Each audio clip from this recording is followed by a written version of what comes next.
สบายดีพบกันอีกแล้วกับรายการค้นหาภูมิปัญญาชาวบ้านมื้อนี้ข้าพเจ้ากับทีมงานสิพาทุกท่านไปชมวิถีชีวิตการเฮ็ด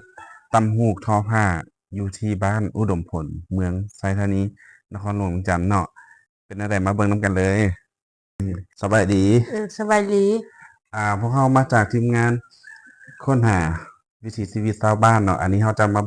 เบิ่งเกี่ยวกับการตำฮูกทอผ้าของประชาชนบ้านเฮานี่แหละว่าแรงบันดาลใจในการตำฮูกตำสิ้นตำมันหยังต่างๆนี่มาจากไสอยู่ ซื้อลูกก็ซื้อแม่ปิ้ว เลย ซื้ออันนั่นก็ซื้อลงร้อน ปัจจุบันนี่อายุได้จักปีละ โอ้อายุแม่นี่หว่า โดย ได้55 ปีแล้ว อ๋อ ไขหัวพัน มาอยู่นครหลวงนี่ได้จักปีละ ปู่ย่าตานายมา อ๋อ ตายายมา อันการตำฮูกนี่ ลายที่เอกลักษณ์ตำมื้อนี้หั่นเป็นลายเกี่ยวกับแม่นหยัง ความพื้นฐานเฮาว่าเขาว่าลายแกนมะเขา อ๋อ นี่นะแบบว่าชิ้นตัวนี้น่ะ เขาตำน่ะ ออกงานเนาะ โดย แบบว่าเขาแม่ตำนี่ชิ้นคอนเซปต์ อ๋อมันจะเป็นคอนเซปต์ของงานเนาะ ของ คือ งา แต่ น อย่างว่างานดองอันนี้เฮ็ด งาน คอน ร้อง เซปต์ ดีเนอ แบบนี้ ต่า แบ ง บ ๆนั่น นี้ น่ะ โดยหูกนี่เนาะตำหูกนี่มันเฮ็ดมาดนปานใดละ พวกนี่หว่า โดย ก็ตั้งแต่เป็นเล็กน้อยแล้วเฮียนฮอดห้องป .4 ป .5 ก็เริ่มตำแหละ มันผู้ใดเป็นคนสอน สอนเฮาตำ ก็เป็นว่าพ่อแม่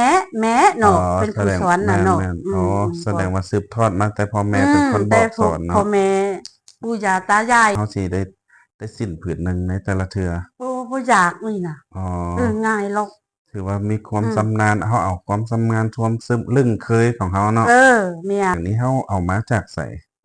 อันไหมนี่หว่า โดย เอามาแต่ตลาดแหละตลาดเช้าเนาะเจอเลยบ่ฮอดตลาดเช้าก็ตลาดบ้านเฮาเขตเลยเขตนี้ก็มีอยู่บ่ไรคัดครองหรอกเรื่องฝ่ายเรื่องไหม อ๋อ นี่ อันนี้มันเฮามีบ่อนเอาเนาะ ม ถ้าในแต่ก่อนเฮาลิดเอาเองบ่หรือ อัน เนาะ แต่กวันหั่นก็ปานว่าเฮาผลิตเอาเองเนาะเฮาเลี้ยงม่อน อาจจะมีความยุ่งยากได้เนาะหลายขั้นตอนเนาะ ก็ปานว่ามีความยุ่งยากหน่อยนึงใครแต่ว่ามาสมัยนี้เนาะ เลย บ่ยังยุ่งยังยากหรอก เฮาแต่ว่าจักไรสีเลอบ่เฮามักสีเลอบ่เขาสั่งว่าเฮาก็ไปเอาตามตลาดท้องตลาดนั่นเลย เลย อืม เดี๋ยวนี้ถือว่าสะดวกสบายขึ้น สะด เนาะ วกสบายแล้ว มันก็ทันสมั เดี๋ยวนี้ ขึ้ มันยังไรคัดครองหรอก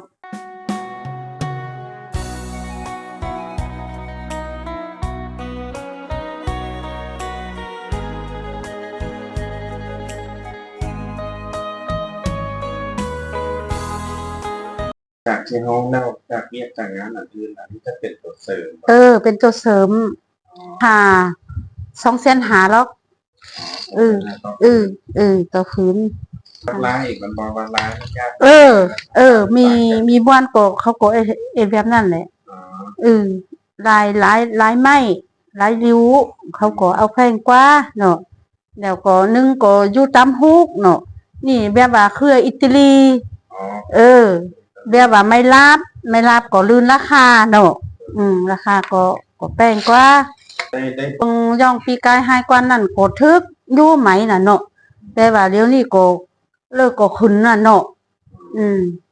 เขานำซ้ำปลาบ่เครื่องของอีเนอต่างๆน่ะก็ขึ้นราคานี่เขาก็ขึ้นราคาสินนี่เขาก็ขึ้นเฮ้อ เฮามาเบิ่งนํกันเด้ออันนี้สำหรับสิ้นที่ว่าตำแล้วเนาะ ตำแล้วอันอยู่กลางกีกลางฮุกนี่ก็ออกตำมาออกก็คือลายตัวนี้แหละ เลย เขาก็ตำแบบนี่เม็ดจนเนาะก็ตอนนาไปตั้งนานน่ะก็ยังเฮอร้านลูกร้านน่ะสืบทอดเอาบ่เฮอปะเฮอว่างแบบว่าอันการตำฮุกเท่าไหมนี่น่ะใช่ความพยายามแหละเนาะเอาเซอตำนั่นแหละ ของประชาชนชาวบ้านอุดมพลเนาะการตำฮูกท่อใหม่หันสืบทอดมาแต่รุ่นปู่รุ่นย่าเนาะฉะนั้นอยากให้เด็กน้อยรุ่นใหม่เฮาฮู้นํกันว่ารักษาวัฒนธรรมของพวกเฮาที่เคยสืบทอดกันมาต่อรุ่นต่อไปเนาะสุดท้ายนี้ขอฝากรายการค้นหาภูมิปัญญาชาวบ้านในช่องทาง YouTube TikTok Facebook เนาะแล้วก็ฝากทุกท่านกดไลค์กดแชร์เพื่อเฮาจะได้ติดตามคลิปใหม่ๆของพวกเฮาด้วย